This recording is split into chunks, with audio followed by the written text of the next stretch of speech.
The midnight hour. The universe breathes in.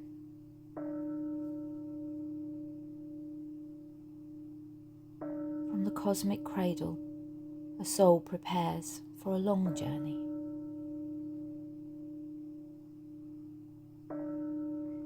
The universe breathes out and waits.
For as long as human beings have walked the earth, they have been fascinated by the mystery of what lies beyond. They have looked to the stars and the planets, searching for a power greater than themselves. They have created gods and idols, totems of power, vengeance, and benevolence. They have sung, danced, prayed, and offered sacrifices in order to gain favour, to ensure an abundant harvest, victory in battle, and safe passage into the afterlife. One thing is for certain: a force infinitely greater than man operates in this universe. A force that created nature. A force that built mountains and oceans. A force that powers volcanoes and earthquakes and sits on the wings of the butterfly as she dances on the breeze. Our journey here is a transient one. We are simply just passing through. We live, we breathe, we laugh, we dance, we cry. We experience it all. And then we leave, as swiftly as we arrived. But what is the truth? What happens when our journey here is done?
From the moment we are born into a physical body, the clock is counting down.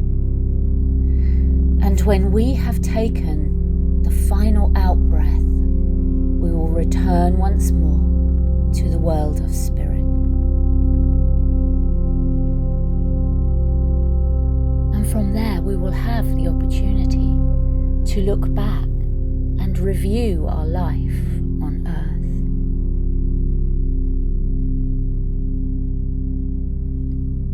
But how can I stand at the threshold with someone who may be suffering, who may be in pain, who may be frightened?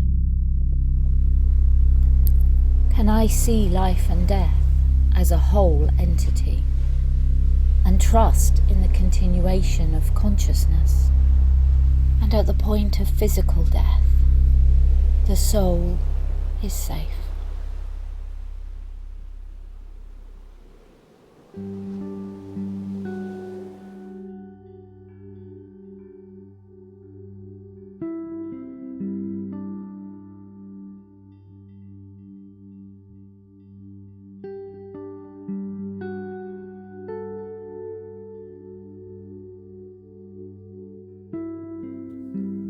Okay, my husband Ken was first diagnosed with cancer in 2015. It was a very rare sarcoma which appeared in his shoulder. He had an operation for that and radiotherapy, and he came out of it. He was fine. Unfortunately, it metastasized in his spine in 2021. For a year he was fine and he managed to get around as best he could.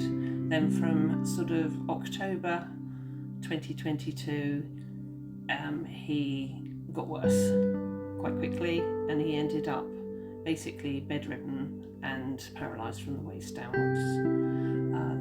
He was in hospital for 3 months over Christmas, and then he came out and he was at home for 3 weeks before he sadly passed away. So on Friday the 3rd of February, I had to go to the chemist to pick up some of my husband's medication. My husband was currently bedridden in the hospital bed in our front room by the windows. I came in through the lounge door, and I could see Ken was sort of laying in a very uncomfortable position, I can say, but I thought he was sleeping because he'd had a really bad night.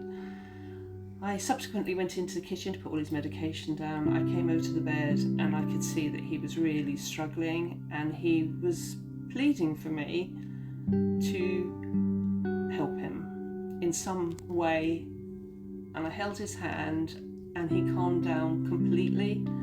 He looked at me and said, "I can't get a breath." And then he literally couldn't speak anymore, and he was speaking with his eyes, and I could see right into his soul, completely into his soul. The love that was pouring out of that man was unbelievable. He was holding my hand, squeezing it to a certain degree, but I felt as though I was being drawn right into him, or he was coming out at me. It was just beautiful. The love was just amazing. Obviously this lasted for, I can't even, at times didn't seem to be there. It was just him and I. There was nothing else in there. It was just him and I. And he squeezed my hand again, and it was getting slightly weaker every time. And then his eyes were fading, and I felt as though, he was going, and that moment had passed in a way, but he said everything with his eyes and his soul.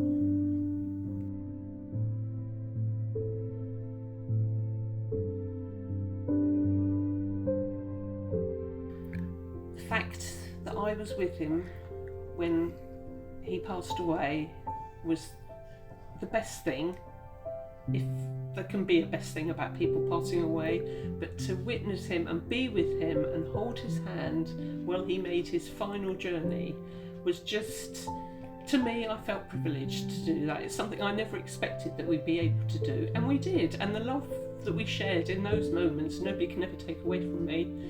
And that, to me, meant the world. And I knew he was on his way, and peacefully.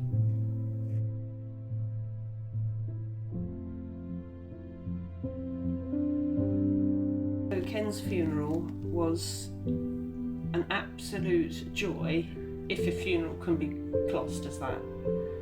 The love that was in the crematorium was, it was bursting. It was absolutely bursting.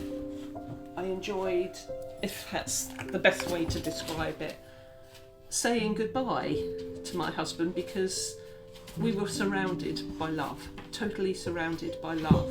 Everybody at that funeral has had the same opinion as me.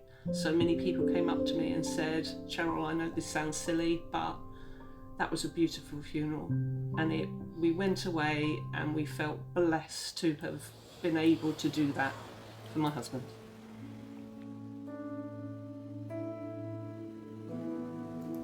Ken's been gone now for months, and I have had certain things happen to me that I believe is Ken trying to communicate himself to me. I've had lots of feathers, lots of white feathers. Some of them I thought, no, actually, that comes from a pillow. But other ones have appeared, and they've been at times when I felt low, or I've been walking the dog and one's fallen in front of me, and then I feel as though somebody's cuddling me, and I can really feel it, and it makes me feel happy.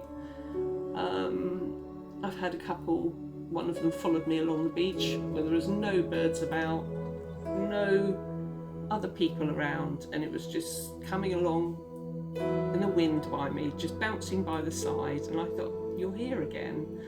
And I thought the time is right for me to think about scattering his ashes, because he's telling me this is where he wants to be.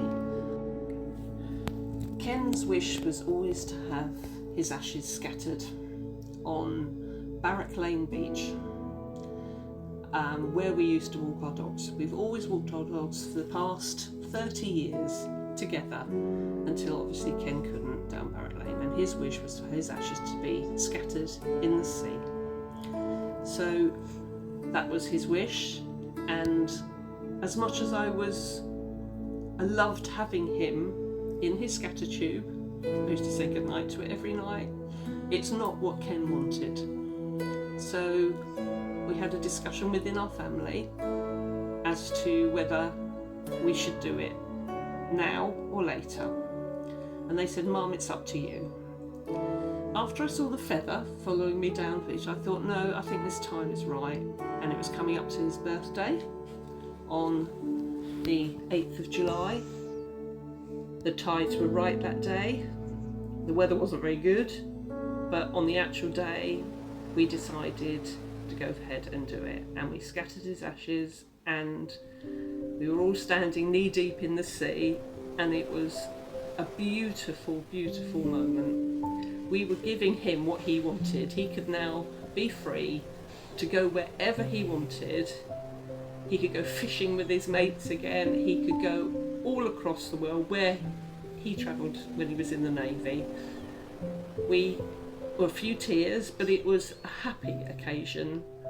He lingered around my legs a little bit, which was a nice feeling. It was a bit funny at first, but it was a nice feeling. And then all of a sudden, the sea washed him out. The tide came and it took him out. And it was just, I felt a release for him.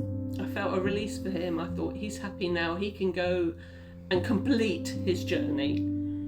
We came out of the sea, and his granddaughter, of 4, she wanted us all to sing happy birthday to him. So we did. And it was just beautiful. It was beautiful.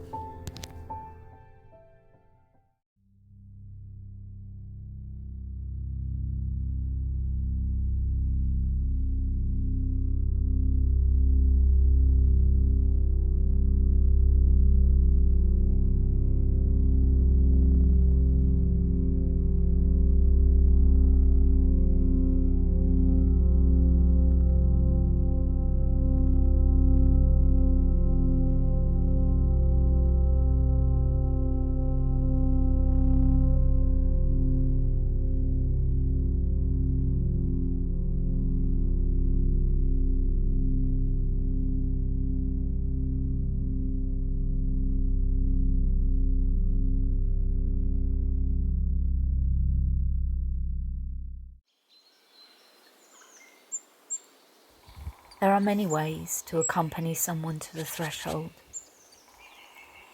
Offering a safe space, deep listening, gentle touch, words of prayer, gentle singing. But ultimately, all that is required is to be the presence of love.